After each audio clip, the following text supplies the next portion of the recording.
That afternoon, Seraphine's cottage became his sanctuary.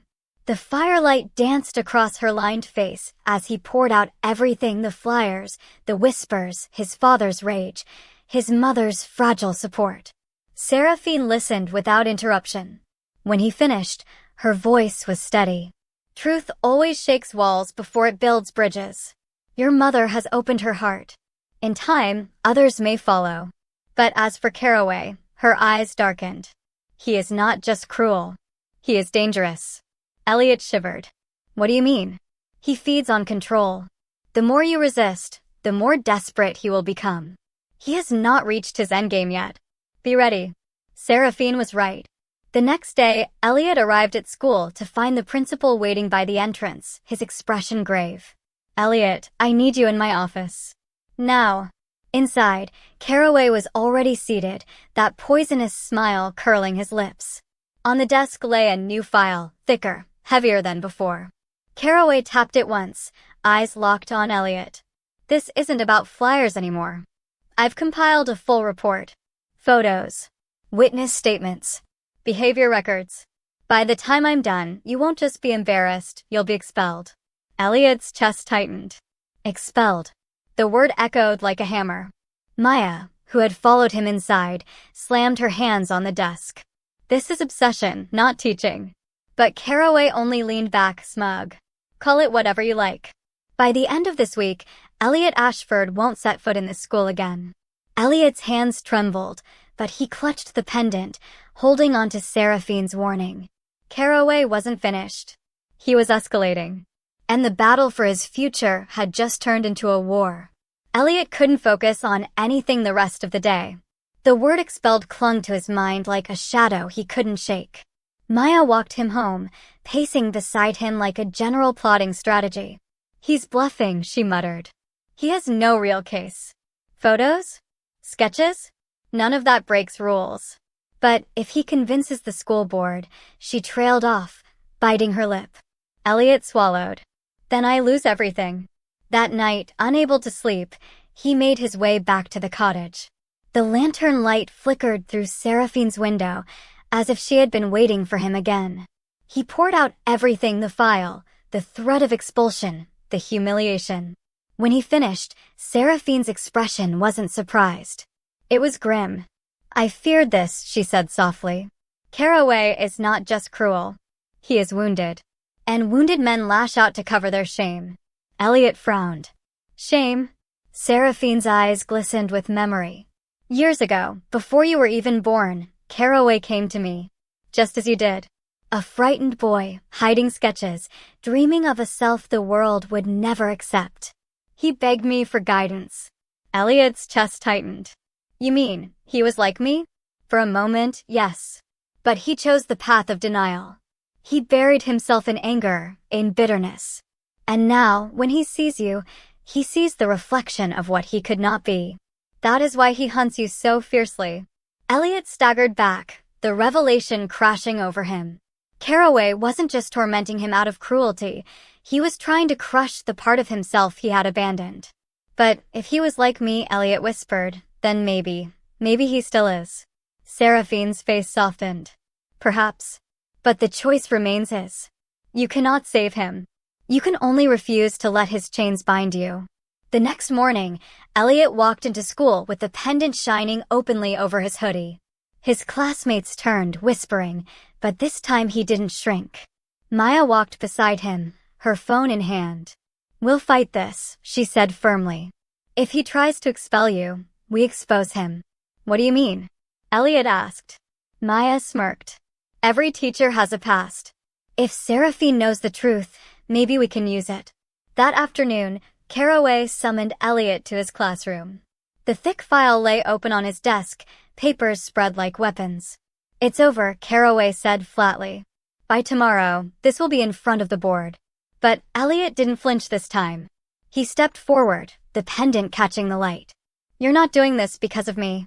You're doing it because of you. Caraway's jaw tightened. Watch your mouth. You came to Seraphine once, Elliot said, his voice steadier now. You were like me. You were like me. And that's why you hate me. Because I remind you of everything you ran away from. The room fell silent. Caraway's face paled, his mask cracking for just a heartbeat. Elliot didn't wait for his reply. He turned and walked out, leaving Caraway alone with his silence. But as Elliot stepped into the hallway, a chill ran down his spine. Because he knew one thing: a man cornered by the truth is the most dangerous of all. The gymnasium smelled of dust and polish, its folding chairs arranged in stiff rows. At the front sat the Maplewood School Board, 5 stern faces, clipboards in hand. Students rarely saw them, but today the entire building buzzed with rumors. At the center table, Elliot sat with Maya by his side. His palms were sweaty, the silver pendant cool against his skin.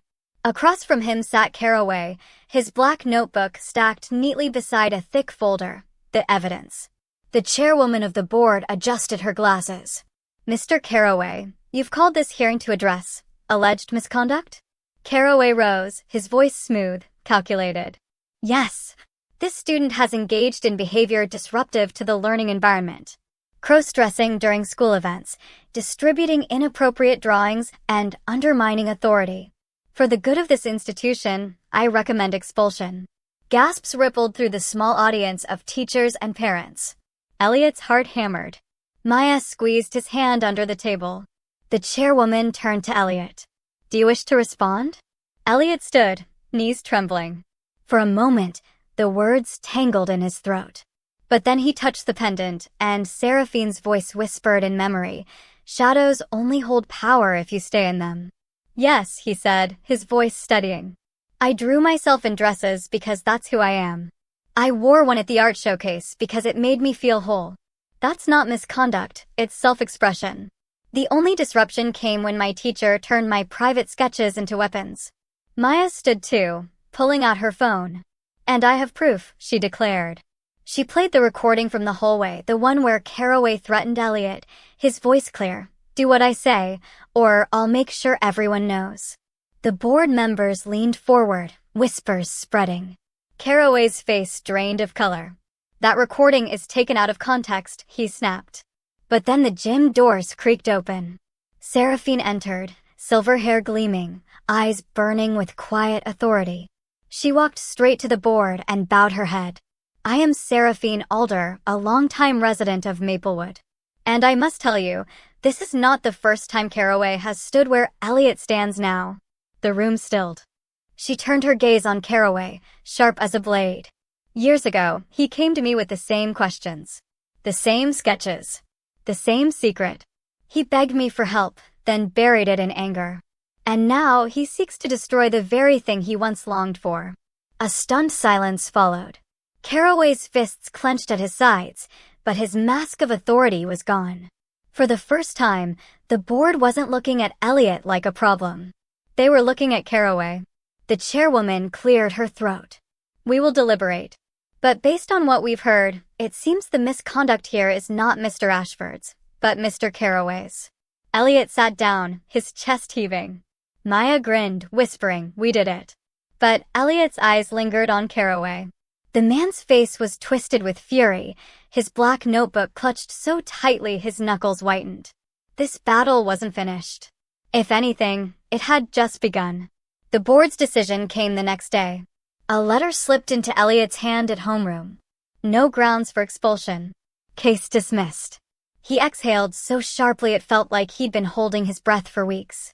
Maya nearly leapt out of her chair when she read over his shoulder. "You did it. You're still here." Students who had whispered against him now offered nods of respect, some even smiles. For the first time, Elliot walked the halls without shrinking into himself. His secret was no longer chains, it was armor. But not everyone celebrated. Caraway's seat in the classroom sat empty, but his shadow lingered. Rumors spread that he had been placed on leave pending an investigation. Some said he might be fired. Others said he was gone for good. Elliot wanted to believe it. He wanted to feel safe. But safety, he was learning, was never permanent. That evening, as Elliot walked home, the streets felt quieter than usual. Too quiet. A whisper of movement made him glance back. A figure slipped into the alley as he turned, a tall frame, shoulders stiff, steps sharp. Caraway. Elliot's chest clenched. He quickened his pace, but the footsteps followed. When he finally reached his house, he darted inside, slamming the door behind him. His mom looked up from the stove, startled. "Elliot? What's wrong?" He shook his head, forcing a smile. "Nothing. Just tired." But as he climbed the stairs to his room, his hand never left the silver pendant at his chest. That night, a knock came at his window. Elliot's heart jumped, but it was only Maya, climbing up from the porch roof like she had done since they were kids. "You're pale," she said, slipping inside. "What happened?" Elliot swallowed. "I saw him. Caraway. He followed me home." Maya's fists clenched. "Then he's desperate. Which means he's dangerous. But listen, Elliot, he's losing. That's why he's lashing out. You can't let him scare you back into hiding." Elliot nodded, though his hands still trembled. "What if he tries something worse?" Maya leaned closer, her eyes fierce. "Then we don't just defend, we strike first. We find out everything about him. We make sure if he tries again, he burns himself instead of you." Outside, in the shadows near the fence, Caraway stood with his black notebook pressed against his chest. His face was gaunt, his eyes hollow, but his voice was steady as he muttered into the night. "If the school won't take him down, then I will." The next morning, Maya showed up at Elliot's doorstep armed with 2 backpacks and a look of determination. "We're not waiting for him to strike again," she said. "We're finding out what Caraway's hiding." Elliot hesitated. "And if we find nothing?" Maya smirked. "Then at least we'll know. But my gut says a man like him doesn't write in a black notebook unless he's terrified of what happens if someone else reads it." They started at the library, combing through yearbooks, old newspaper clippings, and dusty local archives. Hours passed, but finally Maya froze, her eyes widening. "Elliot, look at this." It was a yellowed article, decades old. "Local teen causes stir with controversial art display." The photo was grainy, but unmistakable. A young Caraway, hair longer, softer, wearing a makeshift dress stitched from curtains. His face carried the same haunted eyes Elliot saw in the classroom. "He was like you," Maya whispered. Elliot's chest tightened. It wasn't just Seraphine's story anymore. This was proof. Caraway's war against him wasn't about discipline. It was personal.